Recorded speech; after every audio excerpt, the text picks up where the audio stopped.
প্রশাসনকে বিশেষ অনুরোধ করা হচ্ছে, আপনারা আপনাদের দায়িত্ব পালন করুন, আপনারা উত্তেজিত হবেন না, সবাই শান্তি শৃঙ্খলা বজায় রাখুন। আপনাদের কাছে করজোড়ে অনুরোধ, আপনাদের কাছে করজোড়ে অনুরোধ, কেউ উত্তেজিত হবেন না। পুলিশ প্রশাসনের কাছে বিশেষ অনুরোধ, পুলিশ প্রশাসনের কাছে বিশেষ অনুরোধ, আপনারা আপনাদের দায়িত্ব পালন করুন। আপনাদের বিশেষ অনুরোধ, কেউ উত্তেজিত হবেন না, আপনাদের শান্তি শৃঙ্খলা বজায় রাখুন। করজোড়ে আপনাদের কাছে অনুরোধ করছি, আপনারা কেউ উত্তেজিত হবেন না, দয়া করে আপনারা আপনাদের জায়গায় বসে পড়ুন।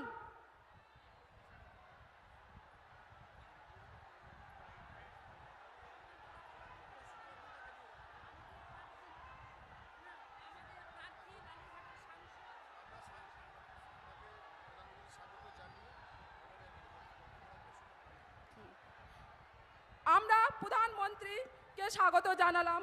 এবারে আপনাদের মাঝে বক্তব্য রাখবেন বালুরঘাট লোকসভা কেন্দ্রের প্রার্থী তথা বিজেপি রাজ্য সভাপতি মাননীয় ডক্টর সুকান্ত মজুমদার মহাশয়।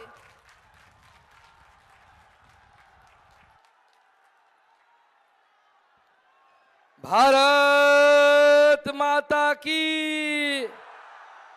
আজকে মুখ্যমন্ত্রী জলপাইগুড়িতে এসছে, বালুরঘাট থেকে জলপাইগুড়ি অবধি আওয়াজ যাওয়া চাই, ভারত মাতা কি, ভারত মাতা কি। মহান দেশের মহান নেতা নরেন্দ্র মোদী, আরে নরেন্দ্র মোদী, নরেন্দ্র মোদী, জেপি নাড্ডা, জেপি নাড্ডা, ভারত মাতা কি। বন্ধুগণ, আজকে আমরা আমাদের মাঝে শুধু ভারতবর্ষের নয়, বিশ্বের সবথেকে জনপ্রিয় নেতা, ভারতবর্ষের নবভারতের ভগীরথ, একদিকে যেমন ভগীরথ মা গঙ্গাকে এই মর্তলোকে এনেছিলেন, আর আমাদের মাননীয় প্রধানমন্ত্রী তিনি রামচন্দ্রকে অযোধ্যায় ফিরিয়ে নিয়ে এসেছেন, সেই ভগীরথ নরেন্দ্র মোদীকে আমরা আমাদের মাঝে পেয়েছি। আজকে মাননীয় প্রধানমন্ত্রী, আপনারা জানেন হয়তো যে নবরাত্রির উপাস করেন উনি, 9 দিন ধরে জল ছাড়া কিচ্ছু খান না। আজকে সেই অবস্থায় মাননীয় প্রধানমন্ত্রী নবরাত্রির উপাস করে উপবাস করে আমাদের মাঝে উপস্থিত হয়েছেন, আমাদের বালুরঘাট লোকসভা কেন্দ্রের লোকেদের সাথে কথা বলার জন্য, দেখা করার জন্য। বন্ধুগণ, আগামী 26 তারিখে ভোট। মাননীয় প্রধানমন্ত্রী মূল বক্তা, আমি বক্তা নই। আমি বারবার আপনাদের সামনে এসেছি, আমাদের মঞ্চে অনেক বিশিষ্টজন আমাদের সাথে, জেলা সভাপতি স্বরূপ চৌধুরী থেকে শুরু করে, বিধায়ক অশোক লাহিড়ী থেকে শুরু করে, সত্যেন রায় থেকে শুরু করে, মাহফুজা খাতুন থেকে শুরু করে, শুভেন্দু সরকার থেকে শুরু করে, দেবশ্রীদি, পূর্ণিমাদি, সবিতাদি, বিনয় বর্মন থেকে শুরু করে, আমাদের শঙ্কর চক্রবর্তী, অভিষেক সিংহানিয়া, আমাদের গৌতম রায়, বাপি সরকার সহ সমগ্র নেতৃত্ব, আমাদের জয়ন্ত প্রামাণিক থেকে শুরু করে, নান্টুদা থেকে শুরু করে, প্রণব চৌধুরী থেকে শুরু করে, বড় লিস্ট আছে, সবার নাম বলার সুযোগ নেই আমার কাছে, সেজন্য ক্ষমা চেয়ে নিচ্ছি আপনাদের কাছে। কিন্তু বন্ধুগণ, 5 বছর আপনারা সুযোগ দিয়েছিলেন, 19 থেকে 24, তার মধ্যে 2 বছর কোভিডে নষ্ট হয়েছে, তার মধ্যে আপনারা যে দায়িত্ব দিয়েছেন সেই দায়িত্ব আমরা গোটা বালুরঘাট লোকসভাতে পালন করে দেখিয়েছি। 5 কোটি টাকা দিয়ে বুথে বুথে সোলার লাইট লাগানোর ব্যবস্থা এই জেলাতে সুকান্ত মজুমদার আপনাদের সাংসদ করেছে, আপনারা সেই পুরস্কার পেয়েছেন। আমরা দিল্লির বুকে গিয়ে এই জেলা তথা এই লোকসভার জন্য সাংসদ রত্ন পুরস্কার ছিনিয়ে এনেছি। বন্ধুগণ, আজকে 16 তারিখ মাননীয় প্রধানমন্ত্রী এসছেন, আগামীকাল রামনবমী, আর গতকাল আমাদের জেলায় আরো একটি বিশেষ ঘটনা ঘটল। গতকাল এই পিছিয়ে পড়া জেলা, অ্যাসপিরেশনাল ডিস্ট্রিক্ট, তার হেডকোয়ার্টার বালুরঘাট থেকে পু ঝিকঝিক করতে দিল্লি পর্যন্ত ট্রেন নরেন্দ্র মোদী আমাদের জন্য পাঠালেন। নরেন্দ্র মোদী আসার আগে তার সেবা আমাদের কাছে পৌঁছে গেল। আমরা এইভাবে শিয়ালদা বালুরঘাট ট্রেন চালু করা থেকে শুরু করে সমস্ত ট্রেন আমরা চালু করেছি, নবদ্বীপ থেকে শুরু করে। বিপ্লব মিত্র বাবু লোককে বোঝাচ্ছেন যে এই ট্রেন নাকি ভোটের পর বন্ধ হয়ে যাবে। বিপ্লব বাবুকে বলি, বিপ্লব বাবু, ভোটের পর না, যেদিন আমি আপনি এই পৃথিবীতে থাকবো না, রাজনীতি থাকবো না, বয়স হয়ে যাবে, সেই সময়ও বালুরঘাট তথা দক্ষিণ দিনাজপুর জেলা থেকে দিল্লির এই ট্রেন চলবে চলবে চলবে এবং দিল্লিতে বালুরঘাটের নাম উচ্চারিত হবে। বন্ধুগণ, আজকে বালুরঘাটের মতো প্রান্তিক স্টেশনকে মাননীয় প্রধানমন্ত্রী অমৃত ভারত স্টেশন করেছে। 25 কোটি টাকা এই বালুরঘাট স্টেশনের জন্য মাননীয় প্রধানমন্ত্রী দিয়েছেন। আগে আমরা কোনোদিনও দেখিনি। আর আপনারা শুনলে অবাক হয়ে যাবেন, আমি মাননীয় প্রধানমন্ত্রীর সাথে দেখা করে বলেছিলাম এখানে মেডিকেল কলেজ নেই, মানুষ চিকিৎসার সুযোগ পায় না। আমি বলেছিলাম যে আপনার পিএম রিলিফ ফান্ড থেকে আমাদের একটু বেশি করে দেবেন। মাননীয় প্রধানমন্ত্রী এই 5 বছরে 252 জন রুগীর জন্য 6,45,00,000 টাকা, মনে রাখবেন 252 জন পেশেন্টের জন্য 6,45,00,000 টাকা মাননীয় প্রধানমন্ত্রী পিএম রিলিফ ফান্ড থেকে দেওয়ার ব্যবস্থা করেছে। কত গরিব মানুষ চিকিৎসা পেয়েছে, সুস্থ হয়েছে মাননীয় প্রধানমন্ত্রীর জন্য। হিলি বালুরঘাট রেল প্রকল্পের জন্য 500 কোটি টাকার বেশি টাকা মাননীয় প্রধানমন্ত্রী দিয়েছেন। আজকে সেই প্রধানমন্ত্রীকে আমরা আমাদের সামনে পেয়েছি। তাই বন্ধুগণ, মনে রাখবেন, এই জেলাতে আমি বড় হয়েছি, এই জেলা আমার স্বপ্ন, আগামী দিনে আরো অনেক স্বপ্ন আছে। এই জেলা থেকে এরপর দক্ষিণ ভারতের ট্রেন চালাবো আমরা, দক্ষিণ ভারতের ট্রেন যাবে এই জেলা থেকে যাবে। আজকে মাননীয় প্রধানমন্ত্রী আছেন, মাননীয় প্রধানমন্ত্রীকে বলবো যে এই জেলা একমাত্র জেলা এখন উত্তরবঙ্গের যেখানে একটা মেডিকেল কলেজ নেই। বিশ্ববিদ্যালয় ঘোষণা হয়েছে, তার বিল্ডিং তৈরি হয়নি। অপদার্থ তৃণমূল কংগ্রেসের নেতারা একটা ইট পর্যন্ত গাঁথতে পারেনি। সেই অপদার্থ তৃণমূল কংগ্রেসকে একটিও ভোট দেবেন না। ভোট দিলে আমাদের ছেলে মেয়েদের সাথে বেইমানি করা হবে, দক্ষিণ দিনাজপুরের মানুষের সাথে বেইমানি করা হবে, উত্তর দিনাজপুরের মানুষের সাথে বেইমানি করা হবে।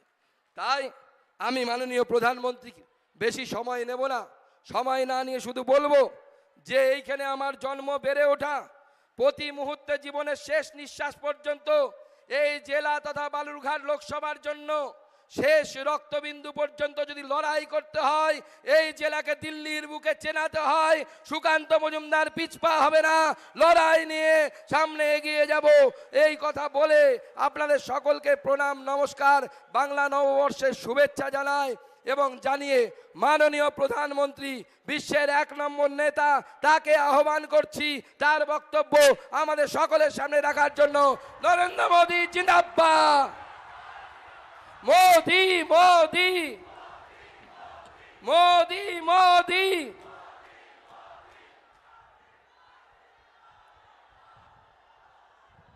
নমস্কার। কেমন আছেন বালুরঘাটবাসী? আপনাদের সকলকে আমার বিনম্র প্রণাম।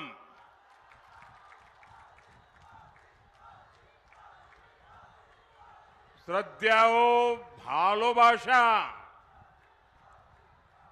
नवरात्र के पावन अवसर पर बालूरघाट की इस धरती से मैं सबसे पहले माता बोल्ला काली को प्रणाम करता हूं। आज महाअष्टमी का पर्व है और कल पूरा देश रामनवमी मनाने जा रहा है। और ये बार ये रामनवमी भी खास है, ये नवरात्रि भी खास है और ये बांग्ला नववर्ष भी खास है। ये पहली रामनवमी है जब अयोध्या में भव्य राम मंदिर में राम लला विराजमान हो चुके हैं। मुझे पता है टीएमसी ने हमेशा की तरह यहां रामनवमी उत्सव को रोकने की पूरी कोशिश की, सारे षड्यंत्र किए, लेकिन जीत सत्य की ही होती है। इसलिए कोर्ट से अनुमति मिल गई है और कल पूरी श्रद्धा और भक्ति के साथ रामनवमी की शोभा यात्राएं निकलेगी। मैं आपको और बंगाल के मेरे सभी भाइयों बहनों को इस अवसर पर बधाई देता हूं। साथियों, आज बालूरघाट का ये जन समूह, जन जन का ये उत्साह, और मैं बाहर देख रहा था हेलीकॉप्टर से उतरते समय चारों तरफ लोग ही लोग हैं। ये उत्साह और हमारी माताओं बहनों का ये आशीर्वाद ये बता रहा है कि बंगाल में जीत विकास की होगी। आज पूरा बंगाल कह रहा है 4 जून 400 पार, 4 जून 4 जून 4 जून। आभार एक बार, आभार एक बार, आभार एक बार। साथियों, अभी 2 दिन पहले पोइला वैशाख के दिन बीजेपी ने अपना संकल्प पत्र देश के सामने रखा है। बीजेपी के संकल्प पत्र में मोदी ने अगले 5 वर्षों की गारंटी दी है। हम गरीबों के लिए 3 करोड़ और नए मकान बनाएंगे। ये मोदी की गारंटी है। हम मुफ्त बिजली के लिए कम दाम पर सोलर पैनल देंगे और बिजली बिल 0 कर देंगे। ये मोदी की गारंटी है। बीजेपी सरकार आने वाले पूरे 5 वर्ष मुफ्त राशन देती रहेगी ताकि गरीब के घर का चूल्हा जलता रहे। 70 वर्ष से अधिक हर बुजुर्ग को आयुष्मान भारत योजना के तहत मुफ्त इलाज मिलेगा। बंगाल में हमारी बेटियों का सामर्थ्य बढ़ाने के लिए उन्हें आईटी, शिक्षा, स्वास्थ्य, रिटेल और टूरिज्म जैसे सेक्टर्स की ट्रेनिंग दी जाएगी। मकान, पानी, बिजली, सिलेंडर जैसी सुविधाएं देश के हर गरीब तक पहुंचाई जाएगी। भाइयों और बहनों, इन सभी फैसलों से बंगाल के गरीब, दलित, आदिवासी और महिलाओं का कल्याण होगा। इसलिए जब से मोदी का एक गारंटी कार्ड आया है, टीएमसी के लोग डबल बौखलाए हुए हैं। इन्हें लगता है कि इतने दिनों से तो ये लोग मोदी की योजनाओं को बंगाल के लोगों तक पहुंचने से रोक रहे थे, गरीबों को पीएम आवास नहीं मिलने दे रहे थे, हर घर नल के जल, हर घर जल का जो मिशन है उसको गांव तक नहीं जाने दे रहे थे। केंद्र मनरेगा का पैसा भेजती थी, ये रोक कर बैठ जाते थे। अब इन्हें लग रहा है अब तो मोदी ने हर गरीब तक योजनाएं पहुंचाने की गारंटी दी है। अगर बंगाल के गरीब को मोदी के कामों का लाभ मिल जाएगा, गरीब आगे बढ़ जाएगा, तो टीएमसी की दुकान ही बंद हो जाएगी। और इसलिए ये लोग झूठ और अफवाह फैलाने पर उतर आए हैं। लेकिन मेरे बंगाल के लोगों को पता है, मोदी गारंटी होलो गारंटी पूर्ण होवार गारंटी। साथियों, हमारे बंगाल ने, बालूरघाट ने देश को कितना कुछ दिया है। यहाँ के आदिवासी समाज के त्याग और बलिदान का देश पर बड़ा कर्ज है। बांग्लादेश युद्ध में युवा चुरका मुर्मू के बलिदानों को कौन भूल सकता है।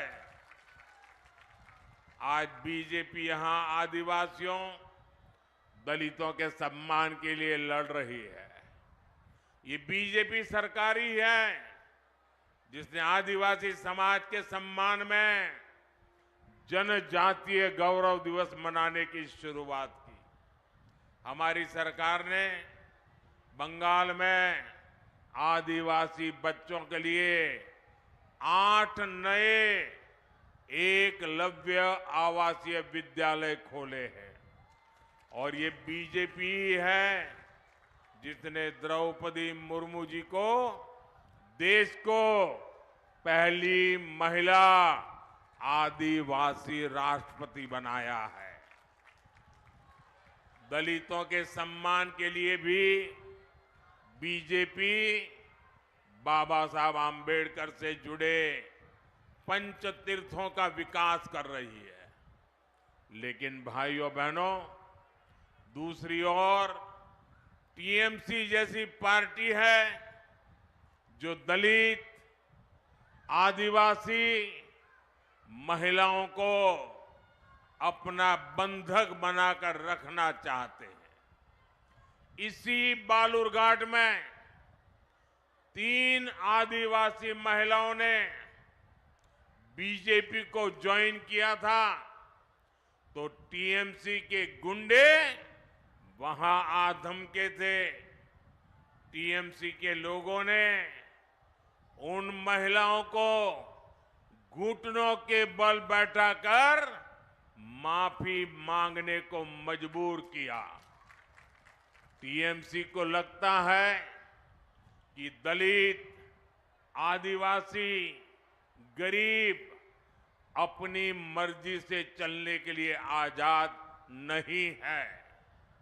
लेकिन ये चुनाव इन्हें बताएगा कि बाबा साहब आम्बेडकर के लोकतंत्र में दलित, वंचित, आदिवासी टीएमसी के गुलाम नहीं है और नहीं रहेंगे। आदिवासी महिलाओं को घुटनों पर बैठाने वाली टीएमसी, ये पूरी की पूरी टीएमसी जल्द ही घुटनों पर आ जाएगी। साथियों, लेफ्ट और टीएमसी की सरकारों ने बालूरघाट जैसे सीमावर्ती क्षेत्र, जहां दलित, आदिवासी ज्यादा है, उन्हें जानबूझकर विकास से वंचित रखा। यहां इन्होंने जीवन के लिए जरूरी सुविधाएं नहीं पहुंचने दी। इलाज के लिए अच्छे अस्पताल नहीं खुलने दिए। रोजगार के अवसर नहीं पैदा होने दिए। यहां के युवाओं को बड़ी संख्या में गढ़ छोड़कर जाना पड़ता है। लेकिन बीते 10 वर्षों में टीएमसी के तमाम विरोध के बावजूद बीजेपी ने बालूरघाट और बंगाल के विकास के लिए हर संभव प्रयास किया है। भाजपा बालूरघाट स्टेशन को अमृत भारत स्टेशन के रूप में विकसित कर रही है। अभी जनवरी में भाजपा एनडीए सरकार ने यहां से सियालदाह को जोड़ने के लिए एक नई ट्रेन शुरू की है। बठिंडा से मालदा तक चल रही ट्रेन को भी बालूरघाट से जोड़ दिया गया है। केंद्र सरकार ने बालूरघाट एयरपोर्ट के लिए भी बहुत प्रयास किया है। लेकिन यहां की टीएमसी सरकार की नीयत ही नहीं है कि यहां एयरपोर्ट बने। भाइयों और बहनों, टीएमसी के लाख विरोध के बावजूद अगले 5 वर्षों में भाजपा सरकार बंगाल और बालूरघाट के विकास के लिए हर प्रयास करेगी। ये मोदी की गारंटी है। वंदे भारत जैसी आधुनिक ट्रेनों और अच्छे हाईवेज का लाभ इस पूरे क्षेत्र को मिलेगा, क्योंकि आपके सपने ही मेरा संकल्प है। आपनार सपनो आमार संकल्पो। और भाइयों बहनों, मैं आपको वादा करता हूं, आपके सपनों को पूरा करने के लिए मेरा पल पल आपके नाम, मेरा पल पल देश के नाम। और लिख लीजिए 24/7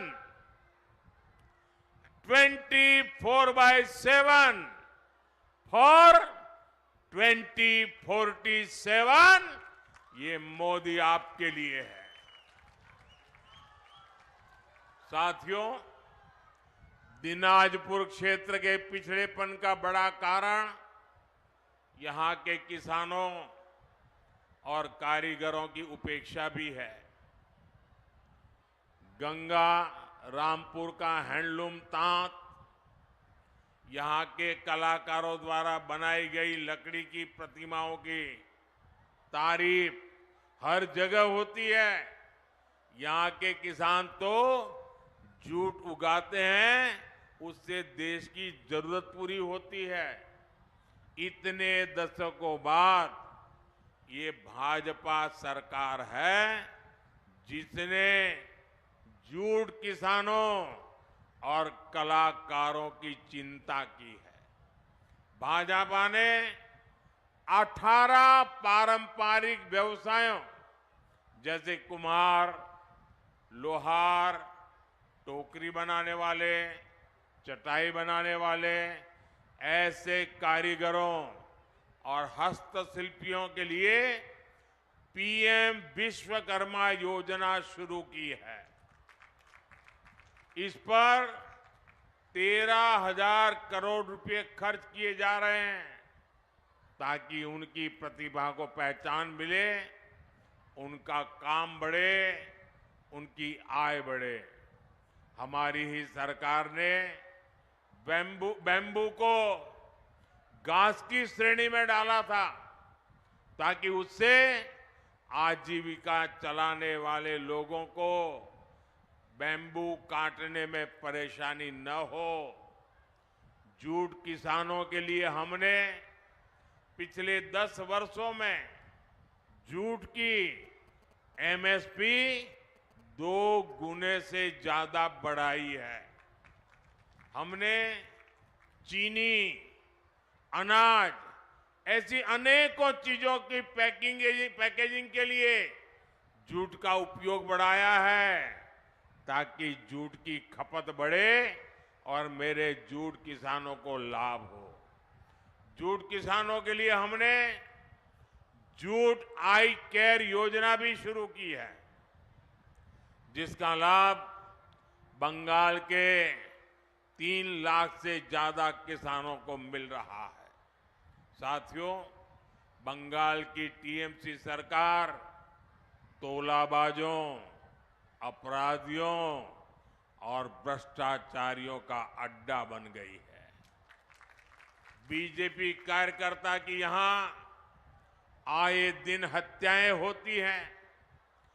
बालूरघाट में कुछ वर्ष पहले हमारे बूथ सभापति की हत्या की गई।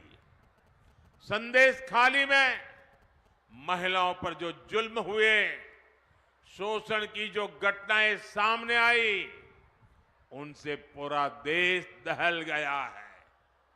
देश ने ये भी देखा कि टीएमसी सरकार किस तरह संदेश खाली के अपराधी को आखिर तक बचाने में लगी रही।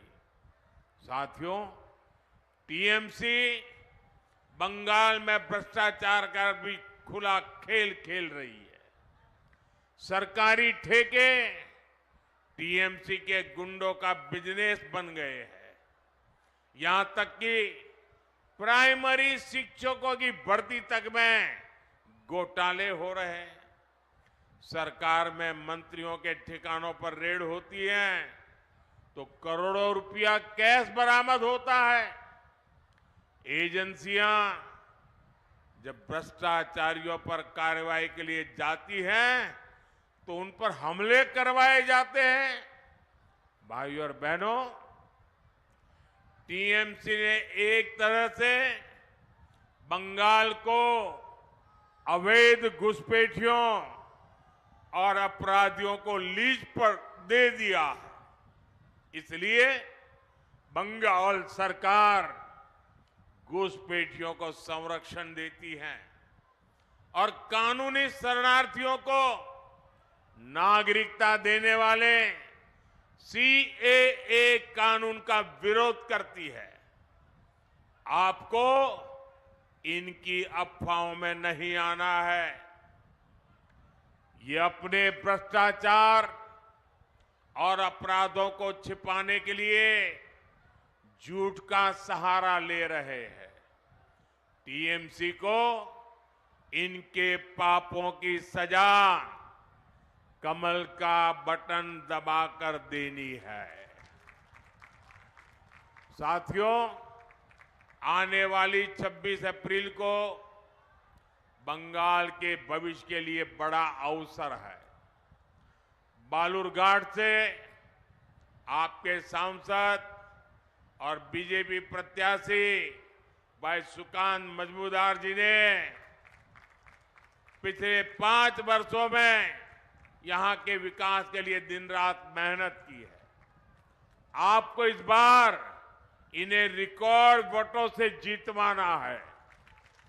आपको मैं एक जिम्मेदारी और दे रहा हूं। आपको पश्चिम बंगाल के घर घर तक मोदी का प्रणाम पहुंचाना है। मेरे साथ बोलिए, भारत माता की, भारत माता की, भारत माता की। बहुत बहुत धन्यवाद।